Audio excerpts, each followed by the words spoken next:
kita dihadapkan pada suatu kondisi yang mudah-mudahan sebenarnya tidak terlalu memprihatinkan, tapi memang mengkhawatirkan, yaitu adanya wabah COVID-19 yang pandemi istilahnya. Jadi kalau hanya di Indonesia mungkin namanya epidemi, karena ini sudah mendunia maka namanya pandemi. Jadi suatu sebaran penyakit yang mendunia. Memang sebelumnya ada juga beberapa pandemi yang pernah terjadi. Misalnya ada yang kita sebut dengan flu Hong Kong, yang jadi Indonesia. Kemudian ada flu burung atau SARS, ada MERS, kemudian yang jauh sebelumnya Ebola. Ebola itu justru yang paling berbahaya, jadi dapat menghancurkan jaringan tubuh manusia. Jadi kalau kita sekarang ini dilaporkan hanya paru-parunya yang kata saja membusuk. Jadi kalau Ebola itu dapat menghancurkan bagian-bagian yang lain. Jadi sangat-sangat mengerikan sebenarnya virus ini. Kemudian yang terakhir kita sekarang menghadapi COVID-19. Nah, yang memang sangat luar biasa pada COVID-19 itu adalah virusnya memang termasuk virus yang cukup ganas dan cepat menular. Dan penularannya itu justru berbeda dengan virus-virus yang sebelumnya. Jadi dengan cepat menular antar manusia, jadi hanya dengan istilahnya tadi, ini cairan yang keluar dari mulut, itu sudah dapat menularkan. Beda dengan yang terjadi pada flu burung misalnya. Jadi flu burung itu cara penularannya tidak secepat yang sekarang. Oleh karena itu, bagaimana cara mencegahnya, kita sudah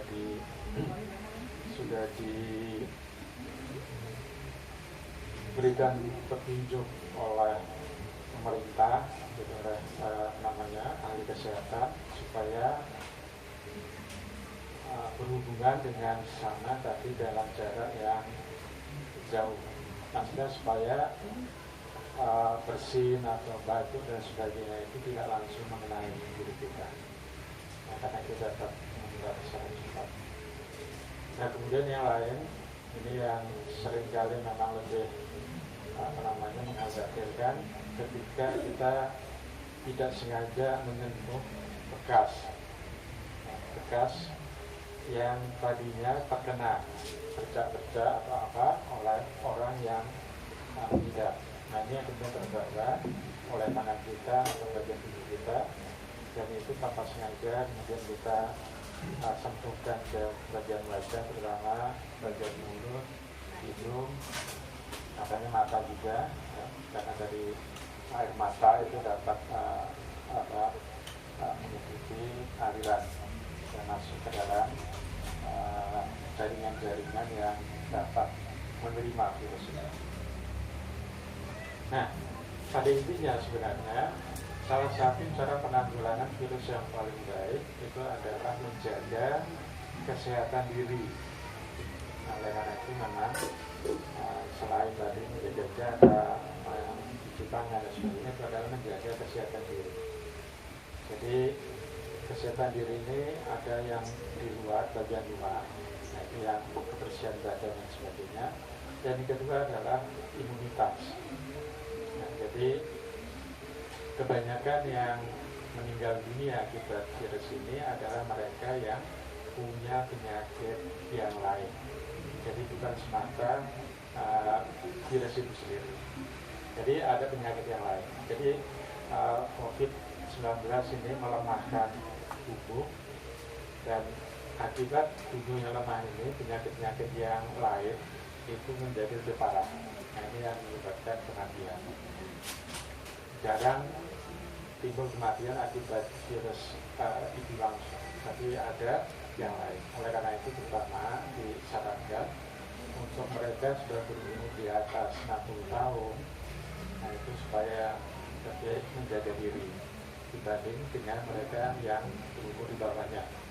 Karena secara fisik orang yang berumur lebih muda itu lebih tahan dibanding mereka yang sudah berumur di atas 60. Nah, saudara-saudara sekalian, memang kebetulan juga atau malah kebetulan terjadi bahwa kita berbulan Ramadan itu dalam suasana pandemi COVID-19, sehingga suasana Ramadan itu tidak terlalu meriah dalam arti kata untuk sholat berjamaah dan sebagainya itu sangat-sangat terbatas. Dan ini yang seringkali bagi mereka merasa ada yang hilang selama COVID ini. Ya. Jadi suasana berjamaah dan sebagainya ini yang sangat-sangat berkurang. Ya. Tapi mudah-mudahan dengan amalan-amalan di rumah itu tidak mengurangi nilai puasa kita. Nah, saudara-saudara sekalian semuanya, alhamdulillah puasa sudah kita lalui dengan baik. Puasa siang hari kita lakukan, kemudian ibadah di malam hari, terutama menjalankan sholat tarawih, baik itu sendiri maupun berjamaah. Nah, oleh karena itu, setelah Ramadan ini lewat, pertanyaan kita adalah apakah selama Ramadan ibadah-ibadah kita itu dapat diterima oleh Allah Subhanahu wa Ta'ala. Nah, ini pertanyaannya. Ya. Jadi pertanyaan setiap ibadah yang kita lakukan adalah apakah diterima oleh Allah atau justru di pending, ya, ditunda dulu gitu. Nah, oleh karena itu kita tidak perlu terlalu jauh melihat itu kembali, tetapi yang penting lagi adalah biasanya mari kita banyak-banyak berdoa setelah ini, terutama berdoa untuk diterima segala ibadah kita selama bulan puasa. Kita doa setiap saat, malahan kalau yang dicontohkan oleh para sahabat Nabi, 6 bulan setelah Ramadan mereka masih berdoa supaya apa yang dilakukan selama bulan Ramadan itu diterima oleh Allah.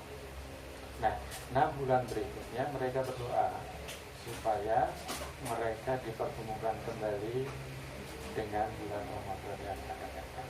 Itu kebiasaan para sahabat Nabi ketika selesai beribadah. Nah, bagi kita tentu ya, yang sering kali melalaikan, sering kali lupa ketika kita sedang ibadah, kita sholat tetapi sering kali pikiran kita entah mana. Nah, ini juga perlu kita mawas diri. Jangan kita terlalu puas, wah saya sudah lewat Ramadan, saya sudah puasa dan seterusnya. Tetapi kita berdoa kepada Allah supaya diterima. Kemudian yang kedua, saudara-saudara sekalian, ada sebuah riwayat yang perlu sekali kita perhatikan. Itu adalah cerita tentang orang yang cilaka, golongan yang termasuk orang yang cilaka. Cilaka artinya apa? Itu ibadahnya tidak diterima, pahalanya tidak dia terima, dan yang dia terima adalah kelak itu siksa Allah Subhanahu wa Ta'ala. Nah, suatu saat Nabi pernah mengamini doa dari malaikat Jibril. Siapa yang didoakan oleh malaikat Jibril? Ini adalah orang-orang yang termasuk celaka. Dan salah satu golongan yang termasuk di situ adalah orang yang datang atau didatangi oleh bulan Ramadan Tetapi orang itu termasuk celaka karena apa? Karena dosa-dosanya tidak dapat diampuni oleh Allah. Ya. Jadi termasuk golongan orang yang celaka itu adalah ketika dia masuk dalam bulan Ramadan, keluar dari bulan Ramadan, tapi dosa-dosanya tidak diampuni oleh Allah. Ini adalah termasuk orang yang celaka. Mengapa demikian? Nabi mengaminkan doa dari malaikat Jibril ini. Itu karena Allah sudah menyediakan bulan Ramadan dengan berbagai kelebihannya. Ya, jadi misalnya ibadah kita, untuk ibadah wajib itu dilipat gandakan pahalanya 70 kali lebih. Jadi setiap kewajiban ibadah wajib kita, misalnya sholat, ya, sholat fardu, itu di bulan yang lain pahalanya 1 misalnya, maka di bulan Ramadan itu dilipat gandakan 70 kali. Nah kemudian ibadah-ibadah sunnah di bulan lain 1, ya, maka di bulan Ramadan itu dilipat gandakan bagaikan pahala dari ibadah yang wajib. Jadi lebih ditingkatkan. Malahan untuk puasa sendiri Allah menjanjikan akan memberikan pahala yang tidak terbatas. Semaunya Allah akan memberikan. Nah, kemudian yang lain, di dalam bulan puasa Allah juga melimpahkan, ya, itu keampunan, maghfirahnya.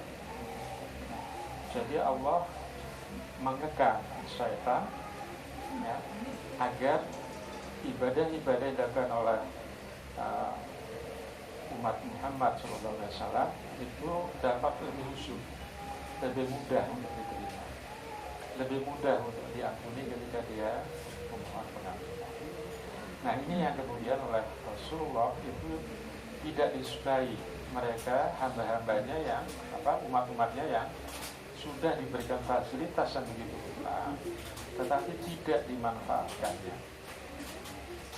Jadi misalnya kalau kita bekerja, kita dikasih fasilitas untuk masuk bekerja, tapi kita tolak.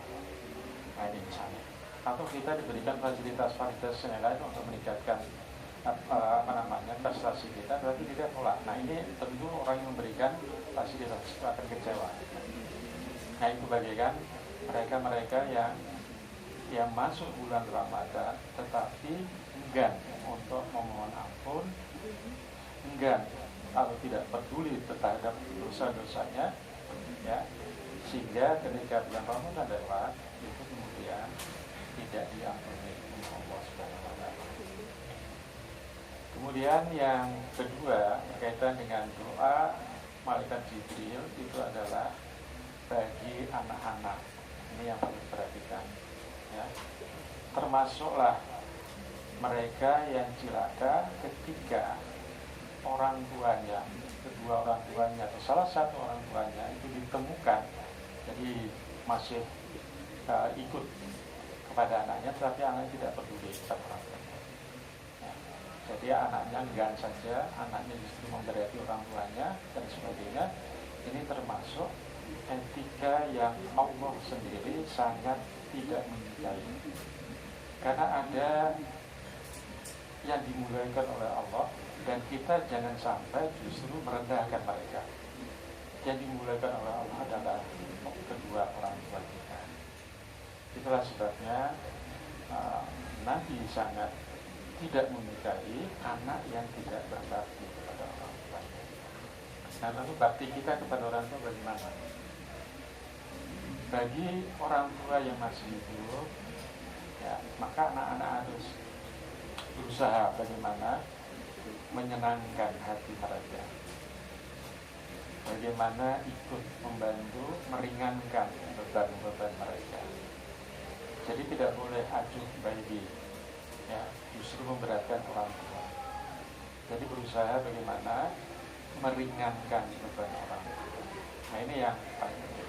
Bagi anak-anak yang sedang sekolah, yang sedang belajar, tentu salah satu cara menyenangkan orang tua adalah bagaimana meningkatkan prestasi. Nah, jadi tingkatkan prestasi belajar, capaian belajar. Nah itu adalah salah satu cara menyenangkan orang tua.